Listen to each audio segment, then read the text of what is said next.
महाविकास आघाडीच्या मोर्चासंदर्भातली महत्त्वाची बातमी। या मोर्चासाठी आता ठाण्यातून कार्यकर्ते रवाना झालेले आहेत। जोडे मारो आंदोलनासाठी ठाण्यातून कार्यकर्ते मुंबईच्या दिशेने रवाना झालेत। रेल्वेने महाविकास आघाडीचे कार्यकर्ते सीएसएमटी कडे मार्गस्थ झालेत।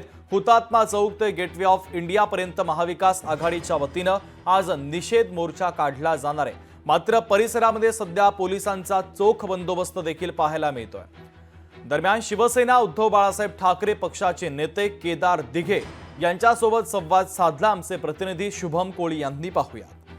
महाविकास आघाडीचा आज मुंबई येथे एक मोर्चा आहे आणि या मोर्चाकरिता अनेक ठिकाणाहून लोक जे आहेत त्या सीएसएमटी कडे रवाना होताना दिसून येत आहेत। आपण पाहिलं तर ठाण्यातून जे आहे ते ठाकरे गटाचे अनेक कार्यकर्ते असतील, महिला पदाधिकारी असतील किंवा नेतेगण असतील, ते आता मुंबईला जाण्याकरिता जे आहे ते निघाले आहेत। ठाणे रेल्वे स्थानकातून ते थेट छत्रपती शिवाजी महाराज जे आहे स्टेशन ते गाठणार आहेत। माझ्यासोबत केदार दिघे आहेत।